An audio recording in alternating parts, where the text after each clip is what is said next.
Hello everyone ඔයාලා බලන්න ඇති මේ මොකද්ද මේ වෙන්නේ කියලා. හැබැයි සමහරක් අය දන්නවා මේ වීඩියෝ එක දැක්ක ගමම මොකද්ද වෙන්නේ කියලා.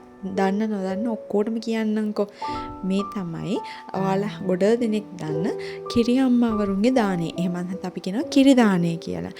ඉතින් කිරි දානයක් සූදානම් කරලා තිබුණා අපේ චූටි මාමලා ගෙදර. චූටි මාමා කියන්නේ අපේ අම්මගේ බාලම මල්ලිලා ගෙදර. ඒගොල්ලෝ ගෙට අලුතෙන්ම මේ ගියාට පස්සේ කිරි දානයක් දෙන්න ඕනේ කියලා කිව්වා. ඉතින් කිරි දානයක් දුන්නා ඊයේ. ඉතින් මේ අවස්ථාව තමයි කිරි අම්මාවරු 7 දෙනෙක් දානෙට වඩින වෙලාව.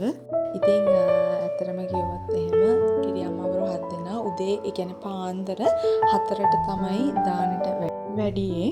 ඉතින් ඉස්සෙල්ලාම කරන්න ඕන දේවල් ටිකක් තියෙනවා. ඉතින් මල් පහන් හඳුන් කූරු ඒවා පත්තු කරලා ඊළඟට බුද්ධ පූජාව තියලා ඊට පස්සේ වගේම තමයි පත්තිනි දේව මෑණියන්ට ඒ විදිහටම මල් පහන් පූජා කරලා දාන හිම තියලා ක්‍රියාමවරු 7 දෙනා වාඩි වෙන්න කලින් අර ආශිර්වාද ගන්නවා කියලා එකක් කරනවානේ. ඒ ආශිර්වාද ගන්න තමයි සූදානම් වෙන්න හදන්නේ. ඇත්තටම මම පළවෙනි වතාවට තමයි ඔය වගේ කිරියම්මවරු දාන එකකට සහභාගී වෙන්නේ. ඇත්තටම මේ වෙලාවේ කියන්න ඕනම දෙයක් තමයි ගමේ වෙන ඕන දෙයකට ගමේ කට්ටිය නම් මාරම එකමුතුයි. ඒ දානෙට සූදානම් වෙන වීඩියෝ එකක් ඇත්තටම ගන්න බැරි වුණා. මොකද මමත් ඇත්තටම සෑහෙන වැඩ කරා එදා. ඒ නිසා මුකුත්ම කරගන්න උනේ නැහැ. ඉතින් මොන්න කිරි දානෙට වාඩි වෙන්න කලින් ආශිර්වාද ගන්න එක තමයි මේ වෙන්නේ.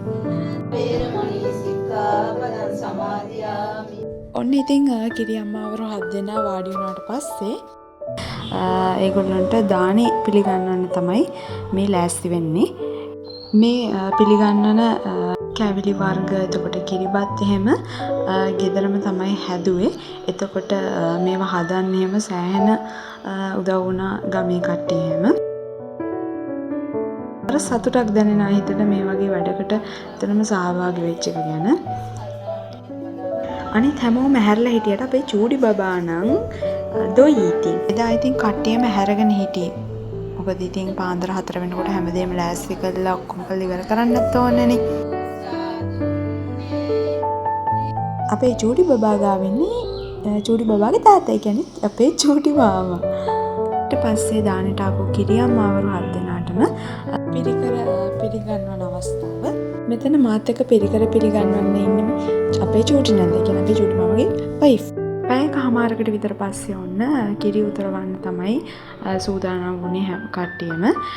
මේ කිරි ඉතිරවීමේ කටයුතු කරන එක ඇත්තටම අර ආපු කිරි අම්මාවරු 7 දෙනා විසින්ම තමයි මේක සිද්ධ කරන්න ඕනේ කියලා කියන්නේ. ඉතින් අපි පොඩ්ඩක් පැත්තකට වෙලා හිටියා බලාගෙන මොකද වෙන්නේ කියලා.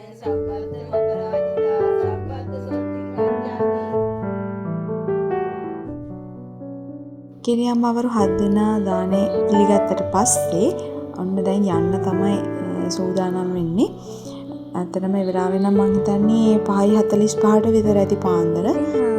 මේ වෙලාවේ ඇත්තටම කියන්න මේ සමහරක් වීඩියෝ කොටස් එහෙම චුට්ටක් විතර ස්පීඩ් කරලා තමයි මම මේ දාලා තියෙන්නේ. මොකද බ්ලොග් එක නැත්තම් දිග වැඩි වෙන නිසා. ඉතින් ඔන්න ඔහොම තමයි කිරි දානේ වැඩ කටයුතු සිද්ධ වුණේ. vlog එක බලුවට හැමෝටම ස්තුතියි. ආයෙ අලුත් vlog එකකින් හම්බෙමු. bye.